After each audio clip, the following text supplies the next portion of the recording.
नमस्कार दोस्तों। आज हम real English A to Z जो सीरीज चल रही है उसका पार्ट 5 कवर करने वाले हैं, जिसमें आज हम क्या सीखेंगे कि टेंस होते कितने प्रकार के हैं। आप बोलोगे आप सर आपने तो पहले बताया था प्रेजेंट और पास्ट, और फिर आपने बताया था कोर कंट्रोवर्सी के हिसाब से प्रेजेंट पास्ट फ्यूचर। तो ये क्या है इसका फंडा, मैंने आपको पहले ही पूरा समझा दिया है।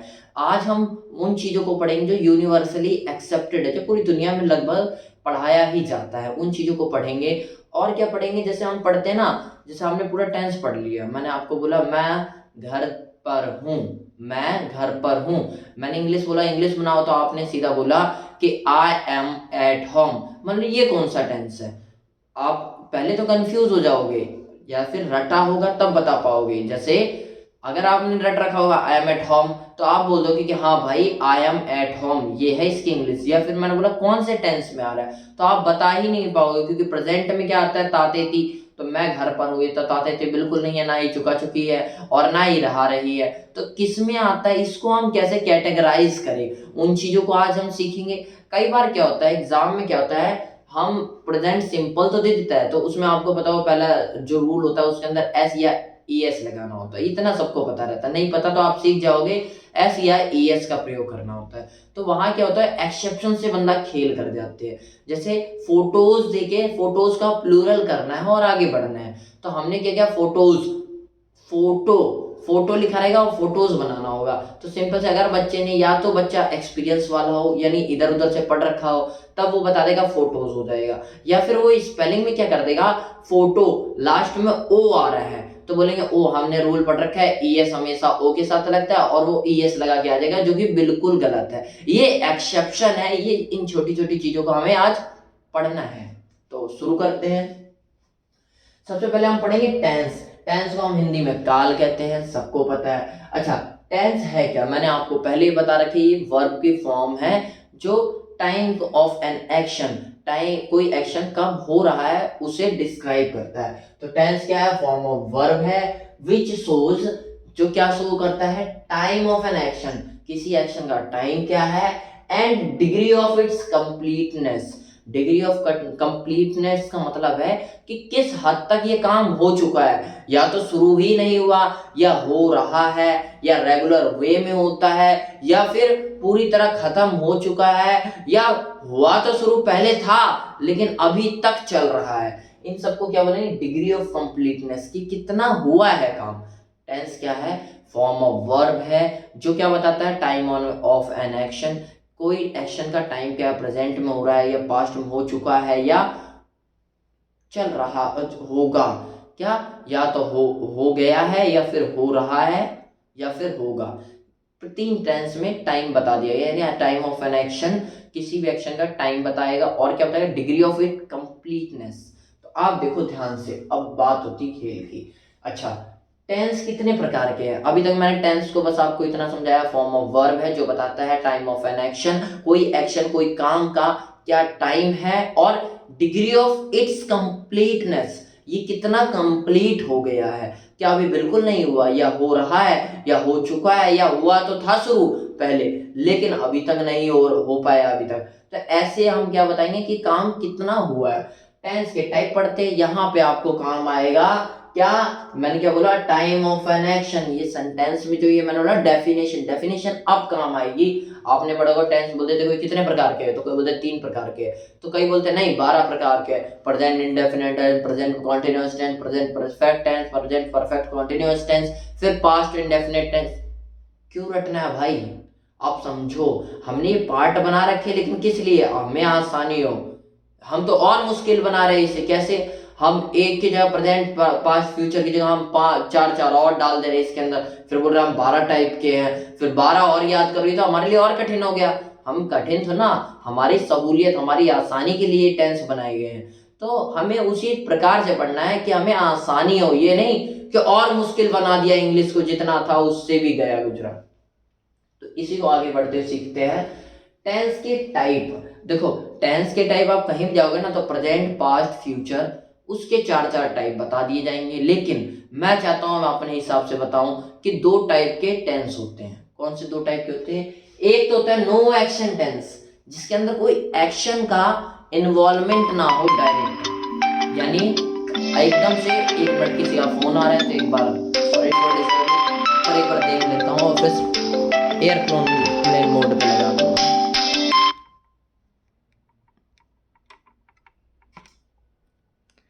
बस एक बार एयरप्लेन मोड पे लगा दो ताकि बार बार कोई डिस्टरबेंस ना हो। चलो वापस आते हैं। अच्छा, तो मैं क्या बता रहा था आपको, टेंस दो टाइप के होते हैं, या तो किसी टेंस में एक्शन इन्वॉल्व होगा या एक्शन इन्वॉल्व नहीं होगा। ये मेरा तरीका है थोड़ा, हाँ कहीं जगह पढ़ाया जाता है तो आप पढ़ लो, आप स्पेशल बच्चों में आ जाओ क्या, जिसे एकदम कॉन्सेप्चुअल क्लियरिटी होगी। क्या है, मैंने क्या बोला कि टेंस दो टाइप के होंगे, या तो काम हो रहा होगा या नहीं हो रहा होगा। जैसे मैं खाता हूं, तो ये खाना क्या हो गया, काम हो गया, तो ये क्या है, एक्शन टेंस, आप फटाक से पकड़ लोगे। और मैंने वही बोला कि मैं जूता धो रहा था, धोना क्या हो गया, काम हो गया, फटाक से पकड़ लोगे, एक्शन टेंस है। वही मैंने बोल दिया कि भाई मैं घर पर हूं, घर पर हूं, कुछ काम तो ना कर रहा, तो ये क्या हो गया, नो एक्शन में। इस टाइप के क्या हो गए, नो एक्शन में। मेरे पापा उसके चाचा लगते हैं, अब कुछ काम तो ना हो रहा है, तो यहाँ पे क्या है, ये नो एक्शन टेंस में हम इनसे बता देंगे। अच्छा, तो आगे हम क्या सीखते हैं कि नो एक्शन टेंस मतलब जिसमें क्रिया नहीं होती हो, जैसे मैं घर पर हूं, आई एम एट होम। अब बोलोगे सर ये आपने बनाया कैसे, अभी विस्तार से पढ़ेंगे हमने इसकी इंग्लिश कैसे बनाई। अभी इतना सीखते हैं कि नो एक्शन टेंस का मतलब जहां पर हमें कोई direct involvement of an action ना हो पता हो, यानी कोई काम का इन्वॉल्वमेंट नहीं लग रहा हो। जैसे मैं घर पर हूं, मैं घर पर ही तो हूं, कुछ कर सुना रहा हूं, तो ये क्या है, नो एक्शन टेंस है। अच्छा, नो एक्शन टेंस जो होता है वो मैंने क्या बोला, ये नो एक्शन टेंस, ये मैंने गलत मार्क कर दिया है, आप ध्यान से देख लेना, जिसके अंदर कोई क्रिया का डायरेक्ट इन्वॉल्वमेंट ना हो। अच्छा, तो मैंने क्या बोला, ये नो एक्शन जो टेंस होता है, ये ऐसे निकाल दे रहा हूं, बस आप मैनेज करना थोड़ा सा। ये लो भाई, ये 3 टाइप के होते हैं। मैंने क्या बोला, नो एक्शन टेंस भी 3 टाइप के होते हैं। कौन से, प्रेजेंट, पास्ट, फ्यूचर। तो कैसे पढ़ना है, हम जिस तरीके से आगे पढ़ेंगे उसका एक लेआउट, एक बेसिक इंटरफेस दिखा रहा हूं, ताकि हम आगे समझ जाए कि हमें पढ़ना किस तरीके से है। तो नो एक्शन में हमने पहले क्या पढ़ा कि भाई कोई काम का बोध नहीं हो रहा है, जैसे मैं घर पर हूं, कोई काम तो ना कर रहा, तो इसे बोलूंगा आई एम एट होम। कैसे बना, ये पूरा रूल के साथ समझाऊंगा। 3 टाइप के होते हैं, present, past, future, is am are. Present tense में हमें यूज करना होगा हेल्पिंग वर्ब। यहां पर हेल्पिंग वर्ब यहां पर मेन वर्ब की तरह काम करेगी। अब क्यों करेगी, क्योंकि यहां पे वर्ब का इन्वॉल्वमेंट नहीं हो रहा, तो जब वर्ब का इन्वॉल्वमेंट या वर्ब ना दिखे तो वहां पे हम हेल्पिंग वर्ब ना कह के इसे वर्ब कहेंगे। तो मैं ये कहूं, वर्ब कहूं तो ज्यादा बेहतर रहेगा। तो यहाँ पे 3 टाइप में प्रेजेंट टेंस जो होगा हमारा नो एक्शन का, उसमें इज एम आर का यूज होगा। अब इज एम आर में आपको बताऊंगा, एम हमेशा आई के साथ लगता है, आई के साथ हमेशा एम लगता है, ये याद रखना, ठीक है। उसके अलावा इज किसके साथ लगता है, इज लगता है थर्ड पर्सन सिंगुलर। आप बोलोगे ये थर्ड पर्सन सिंगुलर क्या, मैंने आपको पहले बताया, फिर बता देता हूं। देखो मैं बोल रहा हूं, मैं फर्स्ट पर्सन, आप सुन रहे हो सेकंड पर्सन, जिसके बारे में बात हो रही है वो थर्ड पर्सन। और थर्ड पर्सन अगर सिंगुलर होगा, एक बंदा होगा, तो उसके साथ क्या लगेगा, इज लगेगा। कहने का मतलब, मैंने बोला जैसे अरे यार वो लड़का तो बहुत खराब है, तो मैं बता तो तुझे रहा हूं, लेकिन किसके बारे में, उसके बारे में, कि यार वो लड़का खराब है। तो मैं फर्स्ट पर्सन, तो सुन रहा है सेकंड पर्सन, उसके बारे में बात हो रही है, वो यानी ही, तो क्या है वो थर्ड पर्सन। वैसे ही मैंने बोला यार वह गजब गाती है, वह गजब गाती है, तो वह का मतलब शी, तो शी क्या है, उसके बारे में बात हो रही है, थर्ड पर्सन के बारे में। तो ये अगर एक है, अकेली है, तो सिंगुलर है, तो उसके साथ हमेशा इज लगेगा। जैसे मान लो, अरे राम के जूत जूत पड़ेगी, वो इतना बकवास करता है, तो कहने का मतलब क्या है यहाँ पे कि राम क्या थर्ड पर्सन है, उसके साथ भी क्या लगेगा, इज लगेगा। अब लोग आर किसके साथ, जो बच गया उसके साथ आर लगेगा। जैसे मैंने क्या बोला, थर्ड पर्सन में बचे कितने, 2 पर्सन बचे, फर्स्ट और सेकंड। तो मैंने बोला आई तो पहले ही खत्म हो गया, तो फर्स्ट में से आई और वी बच गया। अब फर्स्ट पर्सन 2 टाइप के होते हैं, एक तो मैं और मेरे साथ के वी, वी मतलब हम, तो जो हम है, हम के साथ क्या लगेगा आर, वी आर। वैसे ही मैंने क्या बोला, सेकंड पर्सन यू, आप, आपके बारे में नहीं बताया तो आपके साथ क्या लगेगा, are, you are, you are. उसी की तरह थर्ड पर्सन सिंगुलर बोला, अभी प्लूरल हो जाए, जैसे मैंने बोला वे लोग बहुत खराब है, मैंने आप सबके बारे में, उनके थर्ड पर्सन तो है लेकिन वो प्लूरल है बहुत सारे के बारे में, तो दे आर लगाएंगे। ठीक है, तो आई होप आपको समझ में आया होगा कि नो एक्शन टेंस में, प्रेजेंट टेंस में 3 हेल्पिंग वर्ब ना कह के हमें मेन वर्ब या वर्ब कह देनी है, यूज होती है, जिसे प्रेजेंट टेंस में क्या होता है, इज, एम, आर।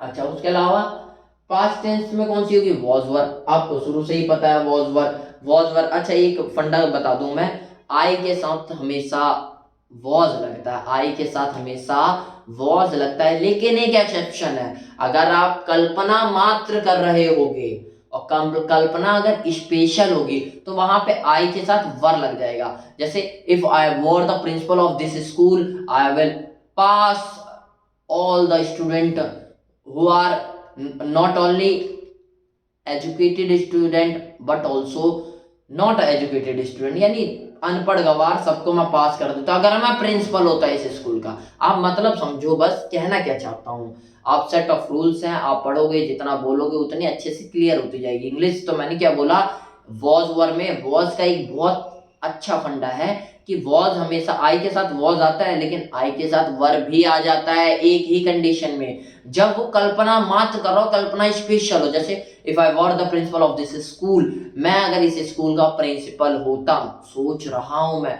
अच्छी बात, स्पेशल बात सोच रहा, तो यहाँ पे क्या आएगा, आई वर।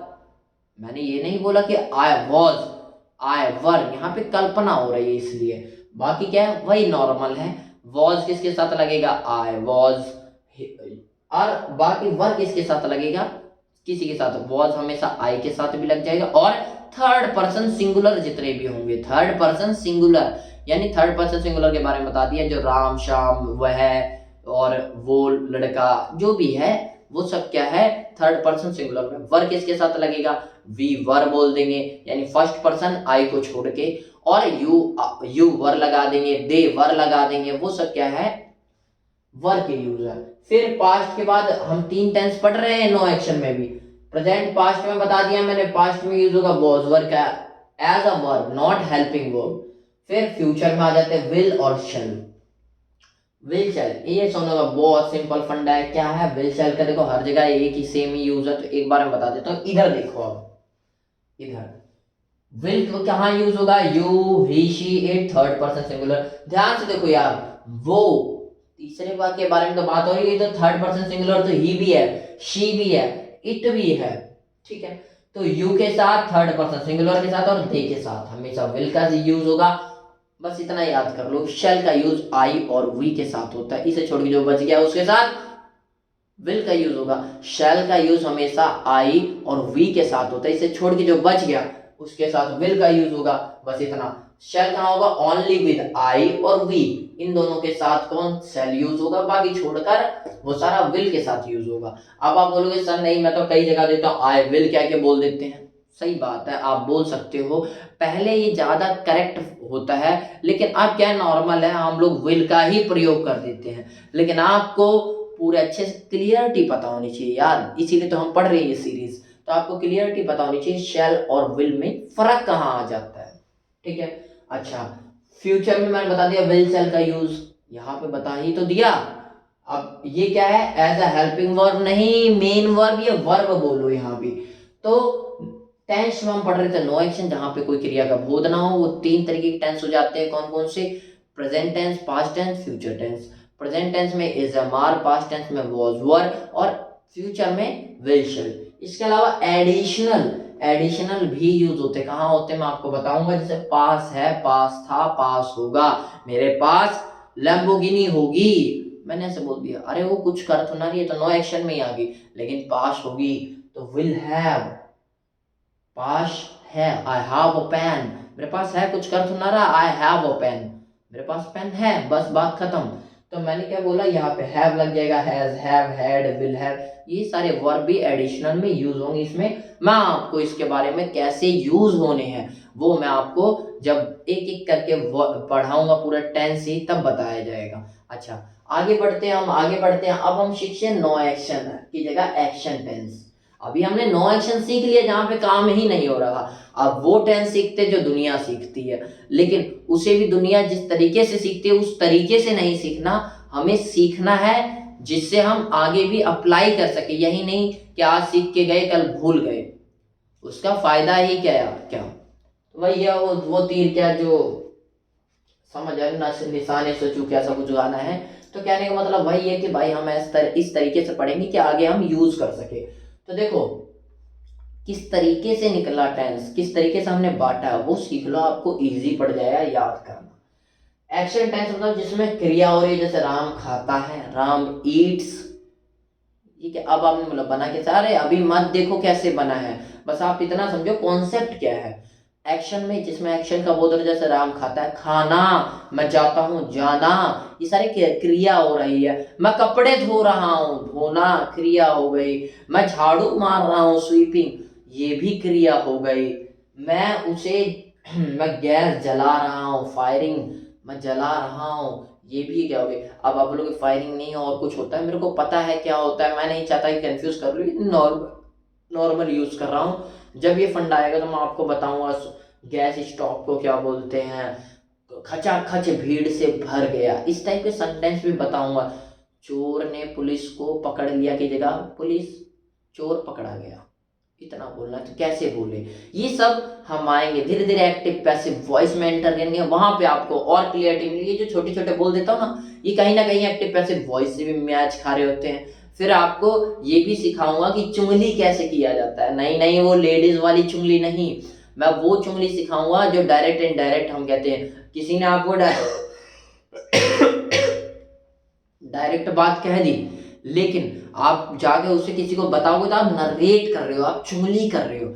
तो किस तरीके से करनी है इंग्लिश में, वो चीज सिखाऊंगा। ये नहीं जो उसने बोला उसी को बोल दिया, अरे आप वो थोड़ा ना हो, आप दूसरे हो।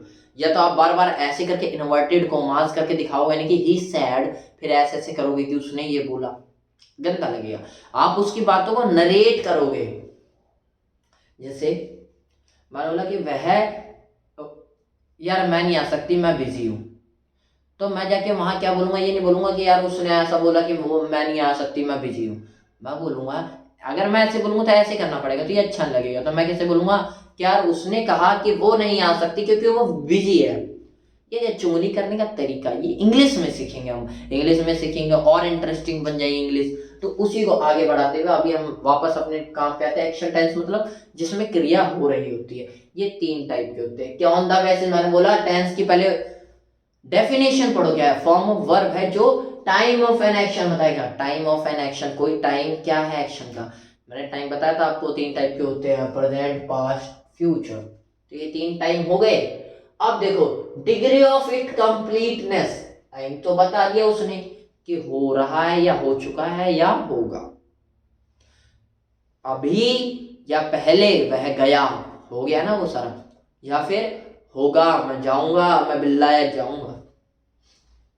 अब देखो ये टाइम ऑफ एन एक्शन बता दिया। मैंने आगे भी बोला था डिग्री ऑफ इट्स कंप्लीटनेस, कि काम कितना कंप्लीट हुआ है, मुझे पता तो ना चले। जैसे मैंने वह गया, वह जा चुका था, वह जा रहा था, ये तो अलग अलग पड़ गए, एक बार में कहां से पता चला। तो इसे हमने कैटेगराइज कर दिया, कैटेगरी में बांट दिया ताकि हम इजीली पढ़ सके। तो 4 कैटेगरी में फर्दर हमने डिवाइड कर दिया। कौन सी थी 4 कैटेगरी, हम पढ़ लेते हैं।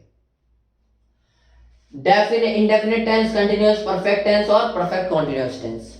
तो पहले से शुरू करते हैं डेफिनेट। उससे पहले हम एक चीज पढ़ते हैं, इंडेफिनेट से पहले डेफिनेट।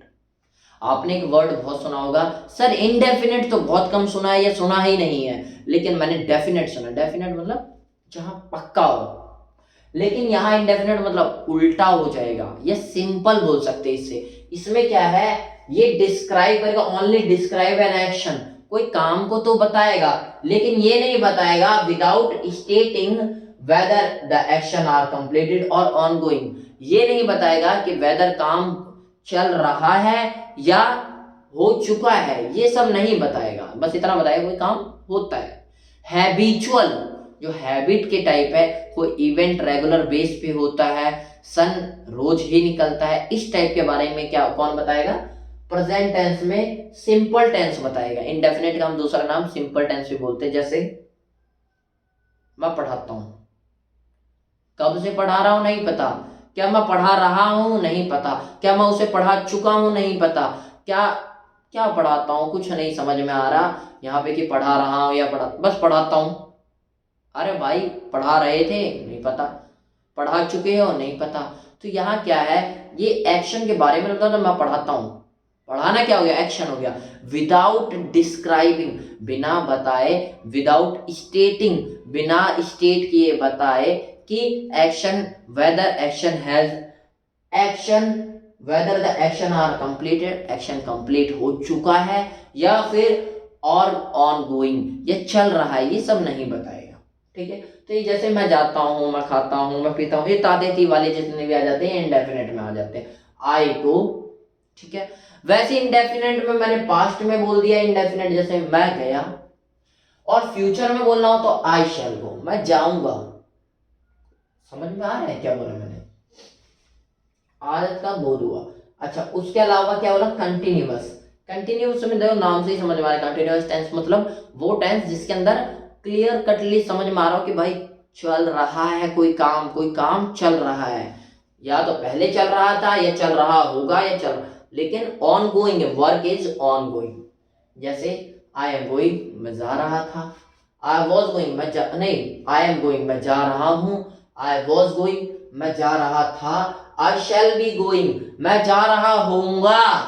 ये कैसा सेंटेंस होता है ना, आपने हिंदी में नहीं पढ़ा होगा यार, जब तू वहां से आ रहा हो ना मैं जा रहा होऊंगा, समझ गए। बस एक परफेक्ट, परफेक्ट का नाम से समझ में आ रहा है, यहाँ परफेक्ट है, यहाँ पे फिनिशमेंट होगी, यानी पता होगा कि अब एंड हो चुका है काम का, जब एंडिंग आ गई हो तो हम वैसे टेंस को परफेक्ट। परफेक्टली हमें यहाँ पे पता होता है एक्शन का। जैसे आई हैव गॉन, मैं जा चुका हूं, मेरे को परफेक्टली पता है जा चुका हूं, एंड हो चुका है, फिनिशमेंट हो चुका है। अच्छा, इसलिए फिनिशमेंट टेंस भी बोल देते कभी कभी। पर परफेक्ट का मतलब आई हैव गॉन, मैंने पास्ट में यही बोलना चाहा तो आई हैड गॉन, मैं जा चुका था, मैं जा चुका हूं, मैं जा चुका था। और परफेक्ट फ्यूचर में बोलना हो तो आई शैल हैव गॉन, मैं जा चुका हूंगा। जैसे यार जब तक तू वहां से आएगा मैं निकल चुका हूंगा, फ्यूचर की बात चल रही है लेकिन चुका हूंगा, काम कंप्लीट हो जाए, इसलिए परफेक्ट। अच्छा, एक और टेंस होता है, तीन तो मैंने बता दिया, इंडेफिनेट, कंटीन्यूअस, परफेक्ट, तीनों के बता दिए टाइप। अच्छा, प्रेजेंट कॉन्टिन्यूअस। प्रेजेंट कॉन्टिन्यूअस मतलब I have waiting for you for 20 minutes, I have been waiting for you. यहाँ पे क्या था, परफेक्ट में देखो रेड से लिख रखा है टाइम का, और बस इतना सा काम है। कोई काम पहले से चल रहा है, पास्ट में शुरू हुआ था और चल रहा है, या तो अभी तक चल रहा है, या चल रहा था खत्म हो गया, या चल रहा पास्ट से शुरू हुआ लेकिन अभी भी चल रहा होगा और खत्म हो जाएगा, इस टाइप का सेंटेंस जिसमें टाइम होना चाहिए। जैसे I have been waiting for you for 20 minutes, मैं आपका 20 मिनट से इंतजार कर रहा हूँ। 20 मिनट बीत गया नहीं, और तब से अभी तक इंतजार कर रहा है, पास्ट में एक्शन शुरू हुआ था और अभी तक चल रहा है। परफेक्ट कॉन्टिन्यूअस अगर आप पास्ट की बात कर देंगे तो I had been waiting for you for 20 minutes, मैं आपका 20 मिनट से इंतजार कर रहा था। बिल्कुल, यार तुम आए नहीं, लेकिन बोलचाल की भाषा में यार तुम वहां आए नहीं जबकि मैं आपका 20 मिनट से इंतजार कर रहा था, ऐसे भी तो आप बोल सकते हो। उसके अलावा परफेक्ट कॉन्टिन्यूअस जिसमें हम क्या होगा, I shall have been waiting you for 20 minutes, यार तू अगर इतना लेट आएगा तो मैं 20 मिनट तक तेरा इंतजार कर रहा होऊंगा। तो ये क्या है, मैं कर रहा होऊंगा, वहां 20 मिनट्स का बता दिया। I shall have been waiting for you for 20 minutes, मैं आपका 20 मिनट से इंतजार कर रहा होऊंगा, कृपया करना जल्दी आ जाओ, ऐसे बोलते ना हम लोग, तो वही है ये सेंटेंस। अच्छा, अब हम क्या पढ़ते हैं, अब हम पढ़ते हैं रियल चीजें यानी हेल्पिंग वर्ब। अब लोग सर हेल्पिंग वर्ब का याद रखना, देखो वर्ब दो टाइप के हैं, या तो मेन वर्ब या हेल्पिंग वर्ब। हेल्पिंग वर्ब और मेन वर्ब में क्या फर्क है, सीधा सीधा फंडा है। मैंने बोला जहां पे हमें लगे कोई काम हो रहा है वहां पे अगर कोई एक्स्ट्रा वर्ब आए तो वो हेल्पिंग वर्ब है, लेकिन जहां पे काम लगे ही नहीं और वहां पे कोई वर्ब आए तो वो मेन वर्ब हो जाएगी, हेल्पिंग वर्ब ना होके। जैसे मैं जा रहा हूं, तो मैंने बोला आई एम गोइंग, तो ये गोइंग क्या है, ये तो मेन वर्ब है, लेकिन इसके साथ एम और लग गया तो ये हेल्पिंग वर्ब का। लेकिन मैंने बोला जैसे आई एम एट होम, मैं घर पर हूं, तो आई एम एट होम, मैं घर पर हूं, तो यहाँ पे कुछ काम का पता नहीं चल रहा, तो एम जो है ये वर्ब का काम करेगी। याद रखना जहां पर नो एक्शन टेंस नहीं पढ़ाया जाता, नो एक्शन टेंस नहीं पढ़ाया जाता, वहां पर इसे काउंट कर दिया जाता है present tense, present simple tense में काउंट कर दिया जाता है। लेकिन हम ये अभी कैटेगराइज करके पढ़ रहे हैं। अच्छा, अभी हमने पढ़ लिया हेल्पिंग वर्ब के बारे में, नो एक्शन। अब प्रेजेंट टेंस की हेल्पिंग वर्ब पढ़ लेंगे, डू या डज का यूज होगा। डू का यूज हो जाएगा आई के साथ हो जाएगा, यू के साथ हो जाएगा, और थर्ड पर्सन प्लूरल के साथ हो जाएगा। डज का यूज कहां होगा, थर्ड पर्सन सिंगुलर के साथ हो जाएगा। सिमिलरली हैव का यूज भी आई के साथ हो जाएगा, यू के साथ हो जाएगा, और दे के साथ हो जाएगा, और बहुत सारी टीम के साथ हो जाएगा। लेकिन थर्ड पर्सन सिंगुलर के साथ हैज का यूज होगा, शी हैज गॉन, ऐसे कुछ भी हैज किसके, थर्ड पर्सन सिंगुलर के साथ यूज होगा। उसी के साथ हम इसी टेंस में क्या पढ़ते हैं, तो थर्ड पर्सन सिंगुलर होता है जब हम अफर्मेटिव सिंपल सेंटेंस बना रहे होते हैं, सिंपल सेंटेंस बना रहे होते हैं, तो वहां एक रूल देखते हैं कि अगर भाई थर्ड पर्सन सिंगुलर है तो वहां पे एक रूल आ जाता है कि एस या ईएस और लगाना है। तो देखो एस या ईएस अब क्या कौन सा लगाना है हम कैसे पता करें, तो हम एक चीज पढ़ लेंगे तो दूसरा जो बच गया वो तो सब में लगाना ही होगा, यानी थर्ड पर्सन सिंगुलर दिख गया। अब हमें क्लियर करना है कि भाई इसके साथ एस लगाऊं इस वर्ड के साथ, या फिर इसके साथ ईएस लगाऊं। तो देखो मैं बता देता हूं ईएस कैसे लगाना है। अब ईएस वाला आप देख लोगे, और जिसके साथ ईएस नहीं लगेगा उसके साथ आप एस लगा दोगे, समझ रहे हो। जैसे एस या ईएस में ईएस देख लो, ओ ध्यान से देखना, एक तो ओ के साथ और सी एच के साथ, सी एस एच के साथ, एस एस के साथ, एक्स के साथ और जेड के साथ, यानी ईएस कहां लगेगा, या तो लास्ट में ओ हो, या तो लास्ट में एस एच हो, या लास्ट में सी एच हो, या एस एस हो, या एक्स हो, या जेड हो। इनके साथ क्या लग जाएगा भाई, लास्ट में अगर ये हो तो इसके साथ ईएस लगा देंगे। जैसे मैंने एक एग्जांपल लगाता हूं, जैसे ओ दिखते हैं तो मैंने बोला हीरो, तो हीरो की स्पेलिंग में लास्ट में ओ आ रहा है, तो बिना सोचे क्या लगा दोगे, ईएस लगा दोगे।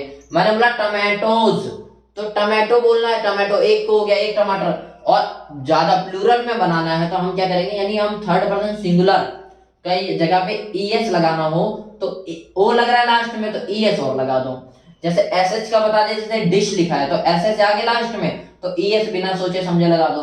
विश है तो विश में भी एसएच आ गया तो लास्ट में ईएस लगा दो। जैसे सीएच का हमने देख लिया, स्पीच लिखा हुआ है तो लास्ट में सीएच आ गया तो सीएच में भी ईएस लगा दो। जैसे कोच हो गया तो कोच में भी सीएच आ रहा है तो ईएस लगा दो बिना सोचे। जैसे रिच मतलब अमीर, अमीर आ गया तो सीएच आ रहा है लास्ट में, उसमें भी ईएच लगा दो। अब देखो एसएस के साथ जैसे क्लास लिखा तो क्लासेस, तो डबल एस आ रहा है तो ईएस लगा दो। वैसे मैंने जैसे ड्रेस लिखा हुआ है तो डबल एस आ रहा है, इसमें भी एस लगा दो। ग्लास लिखा हुआ है डबल एस आ रहा है तो इसमें भी एस लगा दो। जैसे जेड है तो बॉक्स लिखा हुआ है तो एक्स तो लिखा हुआ है ना, एक्स आए तब ईएस लगा दो। टैक्स लिखा हुआ है तो टैक्स के साथ ईएस लगा दो। ऐसे जेड के भी होते हैं। अच्छा, अब यहाँ याद रखने वाली बात क्या है, जहाँ एग्जाम में फंसाता है, एग्जाम में पता है कहाँ फंसाता है, यहाँ फंसाता है। एक्सेप्शन से ही तो पूछ लिया जाता है। जैसे मोनार्च लिखा हुआ है, मोनार्क लिखा हुआ है तो मोनार्क पढ़ते, मोनार्च नहीं पढ़ते। तो ये चल लग रहा था इसीलिए हमने पढ़ दिया, लेकिन ये मोनार्क पढ़ते हैं। तो मोनार्क में सीएच लग रहा है तो आप क्या बोलोगे, सर इसके पीछे ईएस लगा के मैं आगे बढ़ जाऊंगा, लेकिन वही तो गलत हो जाएगा भाई, एस लगेगा, ये एक्सेप्शन है, अपवाद है। यानी इसके बारे में भाई जैसा है वैसे याद रखना है। अब अपवाद क्या होता है आप ध्यान से समझ लो। जैसे कौवा कैसा होता है, काला होता है, लेकिन एक दिन मेरे को सफेद कौवा दिख गया एक, तो मैं आपसे ऐसे तो नहीं रटूंगा ना कि भाई कौवे सफेद होते, कौवे सफेद होते, कौवे सफेद होते, ऐसे नहीं बोलूंगा। मैं क्या बोलूँ, कौवे काले होते लेकिन एक दिख गया था मेरे को सफेद, तो सफेद क्या है, एक अपवाद है। तो उसी तरह मोनार्क में आप एस लगाओगे, ईएस नहीं लगाओगे। वैसे ही मैंने बोला अब इसे क्या पढ़ते, स्टोमक, ये स्टमक होता है, क्या होता है, स्टमक, पेट, तो इसके साथ भी एस लगेगा, यानी हम सीधा एस लगा देंगे ना कि ईएस लगाएंगे। आई होप आपको क्लियर हुआ होगा। ये एक्सेप्शन है जो आपको याद रखना, माइंड में रखना है। एक और एक्सेप्शन है, याद कर लो अच्छे से, ओ के बारे में। जैसे हीरोज, यहाँ भी यार एग्जाम में ही फंसाता है, तो क्या है हम देख लेते हैं एक्सेप्शन। जब ओ के साथ एस या ईएस ना लगकर एस कब लगेगा, ईएस नहीं लगेगा, एस कब लगेगा वो देखते हैं। तो ओ का एग्जांपल देखते हैं, फोटो लिखा हो तो ओ लिखा है, यही तो मैंने आपसे शुरुआत में बताया कि ओ के साथ देखो आप छूटते क्या बोलोगे, ओ का सर ने सिखाया था ईएस और ईएस ठोक गया, पता चला आपने गलत कर दिया, तो वहां पे एस लगाएंगे। ये एग्जांपल है, रट लो, अपवाद है, एक्सेप्शन। जीरो लिखा हुआ है तो उसके साथ भी एस लगा देंगे। मोटो लिखा हुआ है तो मोटोज बना देंगे, एस लगा देंगे बस। मोटो मतलब उद्देश्य। एक क्या होगा, फिलो, पार्टफोलियो। पार्टफोलियोज मतलब होता है कोई डिपार्टमेंट टाइप का, विभाग जिसे कहते हैं, तो ओ लगा हुआ पार्टफोलियो में तो एस और लगा दोगे। ऐसे बोले डायनामो तो डायनामोज हो जाएगा, एस और लगा दोगे। तो ये क्या है, ओ तो था, इसके साथ भी एस लगा दोगे, याद रखोगे ये होता क्या डायनामो। डायनामो देखो डायनामिक, जहां पे डायनामो डायनामिक ऐसे टाइप की चीज आते हैं वहां दे दो मोशन से रिलेटेड। तो यहाँ पे क्या हुआ, मोशन के द्वारा कुछ मोशन करवाया जाएगा जिससे क्या होगा, मैकेनिकल एनर्जी। डायनामो का मतलब होता है एक डिवाइस होते हैं कई टाइप के, जो वो सारे डिवाइस जो मैकेनिकल एनर्जी को इलेक्ट्रिकल एनर्जी में कन्वर्ट कर देते हैं। जैसे वाटर से वाटर गिरा तो उससे जैसे इलेक्ट्रिसिटी पैदा कर रहे हैं, हवाओं से पवन चक्की आपने सुना होगा पैदा कर रहे हैं, तो उन डिवाइसेस को क्या बोलते हैं, डायनामो बोलते हैं। तो आई होप आपको क्लियर हुआ होगा कि टेंस क्या होते हैं। टेंस हमने आज तक पढ़े थे प्रेजेंट, पास्ट, फ्यूचर, हमने दो टाइप के पहले पढ़ लिए इससे कि एक्शन भी होता है, नो एक्शन भी होता है। उसके बाद हमने क्या पढ़ा है कि हेल्पिंग वर्ब और मेन वर्ब में क्या फर्क है, जहां पे मेन वर्ब नहीं होगी वहां हेल्पिंग वर्ब को हम मेन वर्ब या वर्ब कहेंगे, ठीक है। उसके बाद हमने छोटे छोटे कंफ्यूजन क्लियर की कि फोटो में एस क्यों लग रहा है और मैं हीरो बोल रहा हूं तो ईएस क्यों लग रहा है, क्योंकि फोटो क्या है, एक्सेप्शन है। बस इतना ही आज पढ़ना है, आगे से हम टेंस स्टार्ट करते हैं। नमस्कार, ये पार्ट 5 है, अब पार्ट 6 आएगा। नमस्कार।